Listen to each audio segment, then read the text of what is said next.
Ẹ káàbọ̀ sí iléeṣẹ́ wa, mo kí yín o, ẹ̀yin ìyá mi, bàbá mi níbikíbi tí ẹ bá ti láǹfààní àti máa gbọ́ wa pé ẹ káalẹ́, ẹ káàsán, ẹ kúrọ̀lẹ́, etí tẹ́ fi ń gbọ́ wa ò ní di o, bákan náà ojú tẹ́ fi ń rí wa kò ní fọ́. Èèmọ̀ rèé o, mo ti rí n tó tún yà mí lẹ́nu. Tó, ǹjẹ́ ẹ ti gbọ́? Wọ́n láláìmoore lẹ̀yin ọmọ Nàìjíríà o. Wọ́n ní kò sóore tó lè ṣe fún yín, ẹnu àtẹ́ àtẹnu àbùkù lẹ máa fi bù ú. Wọ́n ní aláìmoore ló pọ̀ jù nínú gbogbo ẹ̀yin ọmọ Nàìjíríà. Wọ́n láláìmoore ló pọ̀ jù nínú yín o, wípé kò sí oore tó lè ṣe fún yín. Wọ́n ní ẹ ò ní moore náà ni. Ta ló sọ èyí? Níbi mi tọ́ka mọ́ o. Special adviser fún bàbá Tinubu ni o. Ó ló jẹ́ kí Nàìjíríà kẹ́ máa dúpẹ́, kẹ́ máa yíra, kẹ́ máa jó fún bàbá Tinubu ni. Fún oore tó ṣe fún yín nípa yíyọ fuel subsidy ní ètò ìṣèjọba tiẹ̀. Ó ní o ìgbésẹ̀ gidi, ìgbésẹ̀ tó jẹ́ pé ẹ̀dá alààyè kan tó ti wá sórí ipò òṣèlú ẹ̀rí. Special assistant fún bàbá Bọ́lá Ahmed Tinubu, ìyẹn Khadijat Ọmọ́táyọ̀, ó ti pé Nàìjíríà, ó ní ó jẹ́ kẹ́ ẹ moore o lórí owó epo tí bàbá Tinubu yọ. Ó ló jẹ́ kẹ́ ẹ moore o. Ó ní kò sí nínú ìwé ìtàn, kò sí ààrẹ kankan tó ti ṣe irú nǹkan tí bàbá Tinubu ṣe yìí. Ó ní ṣe rí irú àwọn ọ̀nà tí bàbá Tinubu ń tọ̀ yìí, ó ní kò sí ààrẹ kankan tó lè ṣe é. Wọ́n ní ká máa dúpẹ́ o, gbogbo ọmọ Yorùbá, wọ́n lé àmọ́re ni o.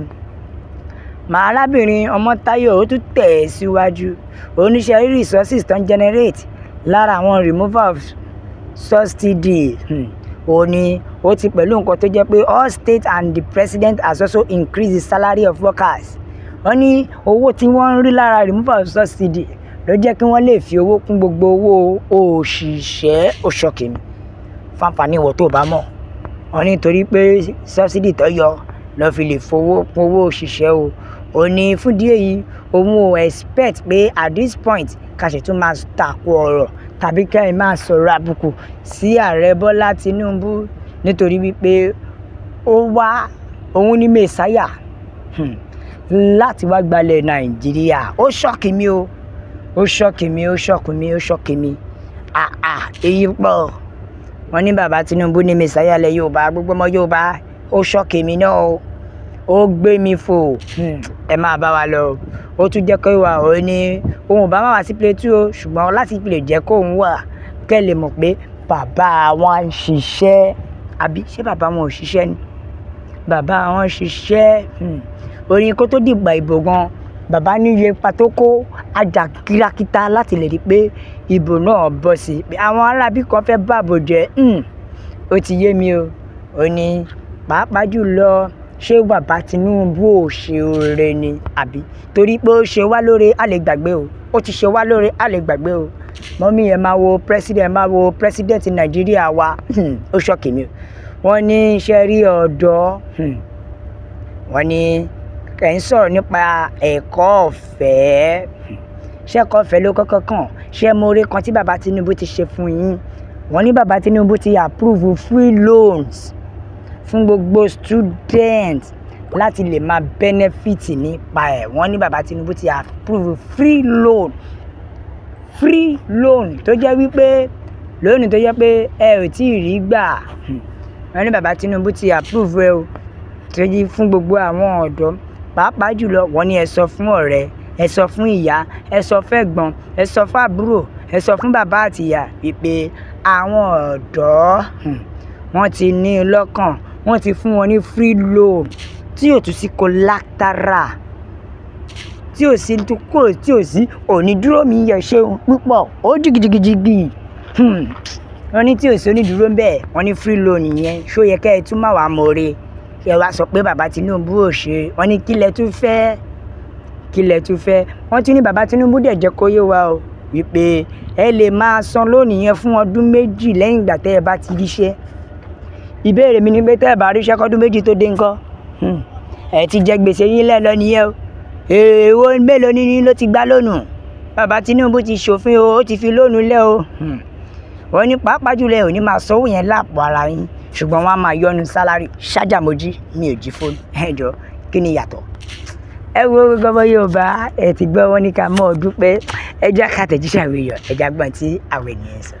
Yorùbá nation la fẹ́ o, òmìnira ilẹ̀ Yorùbá òun ló jẹ wá lógún. Bẹ́ẹ̀ ni ọ̀kan ló jẹ́ kó yé wa ń bìbà ó ní ṣé oore tí bàbá Tinubu ṣe yìí ṣé kò gbà ká fún ànógò tọ́ka ṣùgbọ́n thank God wọ́n ní Nàìjíríà ṣáà ń rí jẹ.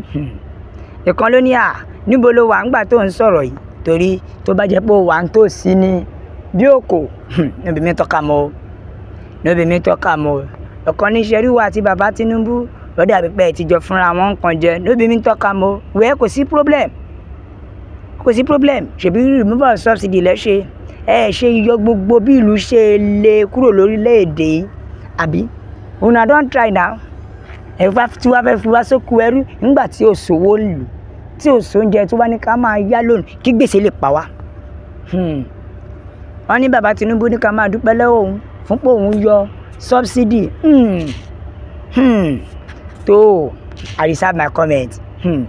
ìkan jẹ́ kó yé wa o ó ní ọ̀rọ̀ owó rèé yẹ̀yẹ́ nọ́ọ̀tù yẹ̀yẹ́ tọ́ọ̀kì wọ́n ní kí Nàìjíríà máa dúpẹ́ lọ́wọ́ bàbá Tinubu pé ó yọ subsidy bet nígbà tí Goodluck tó máa yọ subsidy ṣe é mọ̀ pé wọ́n ní Yorùbá tó ní iyán ogún ọjọ́ a máa gbóni lọ́wọ́ fẹ́lifẹ́li wọ́n nígbà tí bàbá Goodluck ààrẹ tẹ́lẹ̀tẹ́lẹ̀ tó yọ subsidy wọ́n ní bàbá Tinubu àti àwọn ẹmẹ̀wà wọn lọ́dí ọ̀nà tí wọ́n dẹ̀ protest ṣé irú èèyàn bẹ́ẹ̀ yẹn wá ní kí Nàìjíríà máa dúpẹ́ lọ́wọ́ ẹ̀ wọ́n ní kí ló ṣe irú èèyàn bẹ́ẹ̀ yẹn ọ̀kan ní our people think it's only oil and gas feed government wọ́n ní wọ́n rò bóyá owó epo nìkan ni ìjọba fi ló ti ń rówó wọ́n mọ̀ pé nínú subsidy kan wọ́n rówó bẹ́ẹ̀ wọ́n rówó ń bẹ́ẹ̀ o wọ́n rí owó ń bẹ́ẹ̀ ọ̀kan ní ẹ má má dá wọn lóhùn járe ọgbọ́n olóṣèlú ni wọ́n tún ti ń lò bọ̀ ni wọ́n ti ń lò bọ̀ wọ́n ti fẹ́ gbé yín mọ́ra ni ìkan ló sọ̀rọ̀ yìí o ó ní a ò gbọ́dọ̀ sọ ó ní àfàìmọ̀ kó má jẹ́ pé ajá ni ó jẹnu ẹ̀ lóbi mi tọ́ka mọ́ ó ní nígbà tí bàbá Ọbásanjọ́ ṣe tiẹ̀ ní 2011 níṣe ni wọ́n blackmailing ẹ̀yin o gbogbo ẹ̀yin olófòfó èèyàn náà ó wá kan gba bàbá tí yín ẹ̀ wá ní kọ́ mọ́ wọn yìí ọ̀kan ní tí ò bá múra ó dàbí pé dídìrín lẹ́nu yìí o nítorí bó ṣe ní ká máa yin bàbá Tinubu fún pé ó da orílẹ̀-èdè ìlú ni ló fẹ́ sọ ni àbẹ̀wò ẹwọ́ ẹ̀yìn yàmẹ̀ bàbá fi Yorùbá di ṣọlẹ̀ àfẹ́ ara nǹkan ọmọ Nàìjà ara nǹkan ọmọ Yorùbá ṣẹ́rí ìta mi sọ pé ẹ̀jẹ̀ ká bọ́ ẹ̀jẹ̀ gbọ́ òmìnira wa ẹ bá wa like ẹ share ẹ subscribe ẹ tẹ̀ sójú ẹ jẹ́ yàwó èèyàn pé Yorùbá nation ni o la fi ń sọ wípé a máa bẹ ọ̀bí ẹni bẹ́ẹ̀ ṣù àtẹ́lẹsẹ̀ yóò máa bẹ̀rẹ̀ gbogbo ẹni tó bá láwọn ní dé òun láwọn ní dé bá God bless Yorùbá nation ó dàbọ̀.